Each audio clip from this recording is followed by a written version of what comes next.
What is going on, everyone? It's Brody back again with another tennis topic, and today's tennis topic is going to be talking about my review of the Head Radical MP. Now, the Head Radical line, this racket has been around for generations and even decades. People love this racket, and there's a reason why it's stuck around for so long from Head, and one of those reasons is that it has a 98 head size. Now, the 98 head size, if you don't know, this is kind of one of two standard head sizes in today's market. You have the 100 and a 98 head size. The 100 head size typically is more helpful with spin and power because it's a little bit bigger. You have a little bit of a larger sweet spot. The 98 is a little bit more helpful with control. The sweet spot's a little bit more condensed, but you have less room for error on the racket. So you do have to be a little bit more of an advanced player to use this. But if you can manage it, you're going to get rewarded from this racket because it's going to help you with control. You're going to have better placement on your shots, and the racket's going to be a little bit more stable even if you're hitting off center. Now, one of the ways that this racket kind of helps to generate a little bit more spin and power compared to some of the other smaller head sizes is by having the 16x19 string pattern. The 16x19 string pattern in the Head Radical is helping to give you just a little bit more help with spin and power, whereas typically, like I said, you usually will find that in the 100 head sizes because that's what those are designed to do. Having a 16x19 string pattern here in the Head Radical MP, this is going to just give you a little bit more of access to spin and power rather than just creating all of it on the racket's own. You're just going to be able to generate it a little bit easier compared to other control frame rackets. Now, with the Head Radical MP, this is going to be a little bit different from most other 98 head size rackets that are out there, especially if you look at others such as the Blade from Wilson, the Babolat Pure Strike, or the CX200 from Dunlop, which are all down here. All of these rackets are similar in the fact that they are 10.8 ounces unstrung and about 11.4 ounces strung. The Head Radical MP, though, this is different because it's 10.6 ounces strung and 11.2 ounces strung. So that makes the Radical a little bit more different because it's a little bit lighter. With this racket being a little bit lighter, more players will find that it's easier to use. They have a little bit more access to using it, especially if they're wanting to try out a control frame, because it's not going to be as heavy as the other control frames from other brands. It's a very interesting concept, and it does pretty well on court as well, especially if you're just wanting to start and try a control frame. You've never really played with one before. The Head Radical MP is a great one to get you started and get into it to see if you even like how the feel of a control racket is. Then you can also see here I have control and soft. That was the main thing I felt when I had the Head Radical MP on court. When I was playing with it, I felt like because of the 98 head size and the beam of the racket being a little bit thinner, as with most control frames, it had very nice control. It had a very soft feel to it because Head's new Auxetic 2.0, I think they were at 2.0 on the Head Auxetic for this one. They might still just be on the regular Auxetic 1.0. So either way, Head's Auxetic technology in the new Radical MP is making it a lot easier on the arm and a more flexible racket. If you're looking for a control frame that is not going to be very stiff, the Head Radical MP would definitely be one to look at, especially with the Auxetic technology in it and the lighter weights as well.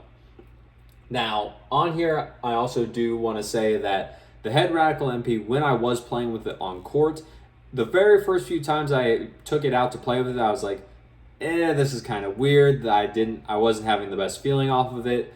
But as I continued to play with it more and more and more, and the strings settled, that's when I could really feel the actual true quality of the Head Radical MP. It is that nice control frame, easier to swing with, easier to generate racket head speed with because it is a lighter weight version of other control rackets, as well as it's having just a decent playability all around, whether it be on your serve, your ground strokes, your volleys. It's a great all-around style racket, even though it is a smaller head size, and you can use it in almost any situation.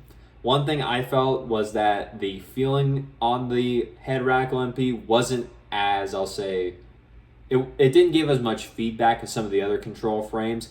I personally felt that the Wilson Blade 98, and when comparing that, had a little bit more feel to it, but that also could have just been the string that I had in here. The Wilson Blade that I demoed, if you've seen the video, I had Luxon ALU Power and in the 125 gauge.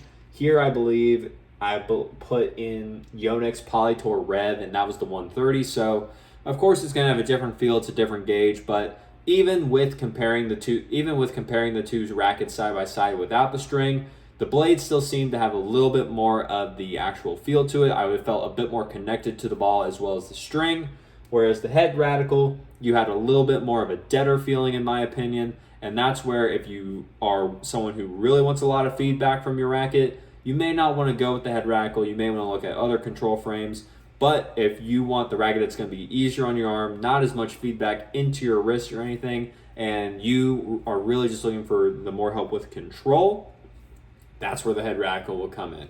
And then, of course, you can always put a more spin-friendly string into the racket that will provide more feedback, and then you could probably remedy the problem that I found. But it's all up to personal preference, so if you want to try out the racket, definitely make sure to demo it before you buy. There's a ton of reasons that I've gone over in the past before about why you should always demo a racket, but main one is if you buy a brand new racket, and as this one says here, it's $259 brand new. You buy a racket, you play with it, you find out you don't like it, you're just stuck with it. You can't return it, and then you're out $259, not counting the cost to get it strung, as well as the cost of the string itself. So, be sure to demo the racket, especially if you've never tried a Head Radical before.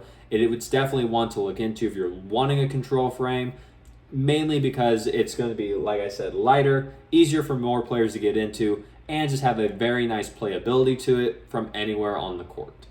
So down here, I've already kind of mentioned them, but I do have a few other rackets to look into if you're wanting to try out the Head Radical MP or something to compare it to. Like I said, you have the Wilson Blade 98 16x19.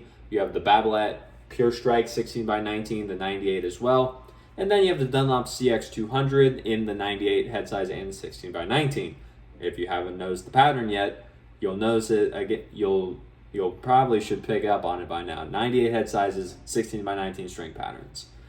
And then finally, I'll add one more. You have the Solinco Whiteout 98. That is the standard 16x19. That one's a little bit more comparable to these three down here, but again, it's mainly just because of the weight. The Head Radical MP being a lighter weight version of these, it's a very different feel, so definitely be sure to demo if you're curious about it, or if you're wanting a little bit of a lighter control frame that's going to help work with your game rather than being a little bit too heavy like these rackets down here tend to be. So with that being said, if you enjoyed the video, leave a like on it, comment down below any more questions you have about the Head Radical MP or any other questions. I'll get back to them as soon as I can. And subscribe to the channel so that we can grow the channel and just get the information out there from the people who have it to the people who need it. There's a lot of tennis misinformation in the tennis community, so I took it upon myself to make this channel so that we can get rid of that and make sure that we can all enjoy the sport of tennis that we love so much without having to worry about getting injured or without actually knowing what we're using in terms of our gear on the court. So, with that being said, as always, take care.